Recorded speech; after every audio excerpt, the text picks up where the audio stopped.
Yo, what up? This is OG Payat ng Brown Pride Crib, TBS 13, Campo del Fuego Connection, Las Piñas Side, syempre. Nandito na naman tayo para sa isang tanong-sagot ni OG Payat. Alam niyo na, sariling opinion ko lang to mga kapatid ha. Huwag kayong magalit sa akin. Sariling opinion ko lang to at sariling pananaw. So, kung malawak,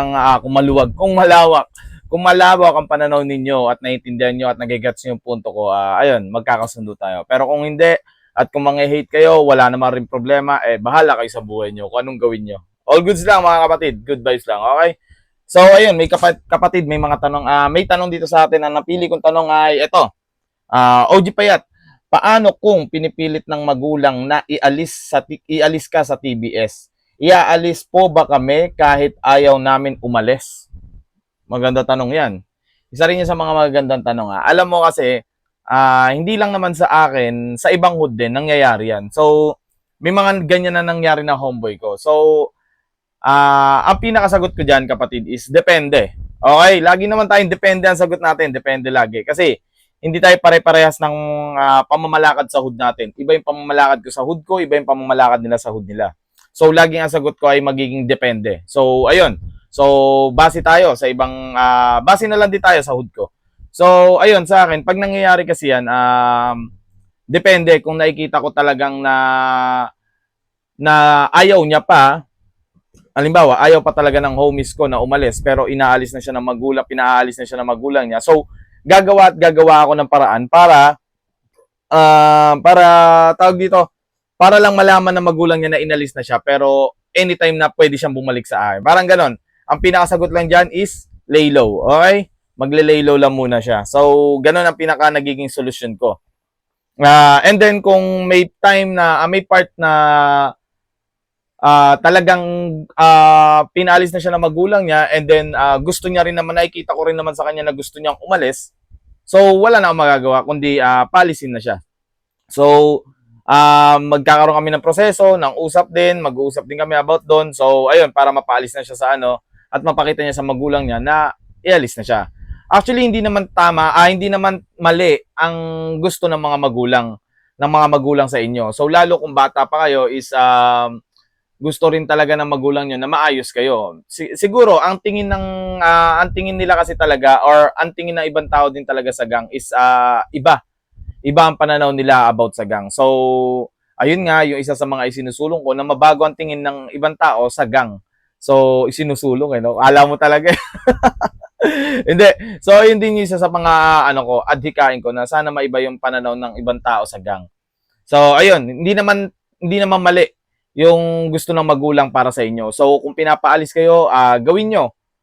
Kung gusto nyo rin naman umalis at napakinggan nyo yung magulang nyo, gawin nyo. Wala rin naman problema. So, basta kausapin nyo lang kung maayos, idaan natin sa proseso. Ganun lang din ang mangyayari dyan.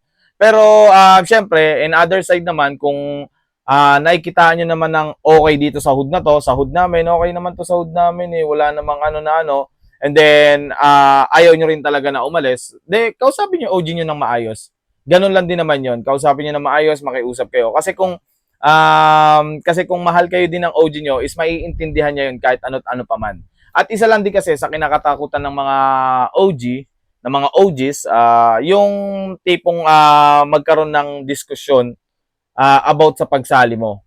So, minsan talaga may mga hood or may iba na na pag nalaman ng magulang is tinatanggal na lang talaga. Totally. Kasi ayaw nila ng diskusyon na may time na sasabihin na aabot pa sa korte or alam niyo na, yun, diretso na yun. Hanggang sa umabot pa sa oblo, sa loob, may mga ganun na part. So kasi hindi rin naman natin masisisi yung OG kasi yung bata ang gustong pumasok. And then ang pinakamali niya lang doon is kagaya nga nito na kung magpapasok siya ng menor. Kasi yun na yung pinaka natin, di ba? Yung kung naipasok yung menor and then doon na magkakaroon ng problema. Kaya nga isa rin yun sa dahilan kung bakit ipinatupad yung Magna Carta na yun na about sa menor de edad. Kasi yun din yung nakakatakot din talaga na minsan kapag naisali mo na tapos biglang malaman na magulang, parang ikaw pa yung sisisi ng homies mo, homeboy mo, or homegirl mo na bakit niyo po kasi ako pinasok, which is ikaw naman talaga yung may gustong pumasok. Pero in other way din is tama rin naman yung na bakit mo nga pinasok, alam mo naman menor de edad. 'Di ba? May ganun, may magaganon. Discussion kasi ang mangyayari diyan. So pagtatalo, 'di ba? pagtatalo ang mangyayari diyan. So ayun lang din yung pinakasagot ko sa tanong mo kapatid, is depende. Pero kung sa akin mo babasihan, depende pa rin. Depende pa rin sa magiging dahilan at magiging reaction mo or response mo. Aray ko, magiging response mo sa pangyayari at sa pangyayari na ganun. Okay? Sana nasagot ko yung tanong mo kapatid. Sana kahit papaano na-explain ko yung part ko at kung ano man ang sana kahit papaano is napaliwanagan kita ng mga alam ko. Okay? So ayun, syempre bago matapos tong tanong-sagot na to, pakinggan nyo muna yung bagong kantang labas ko. Ako'y TBS. Ayan, pakinggan nyo. Kasama ko si OG Lil Tasky at OG Yomar ng Admiral Hood at Nasi Hood. Syempre, Las Piñas side. Ayan, na big shoutout. So, big shoutout, Veterano 4. Kung may tanong kayo mga kapatid, comment nyo lang dito sa baba. Sasagutin natin yan kahit paano. Kahit isa-isa, sagutin natin yan. Di ba? Pipili lang ako dyan. So, ayun, maraming salamat. Now, peace. I'm out. Thank you. Kasi ang mga kolor may pinapaalis.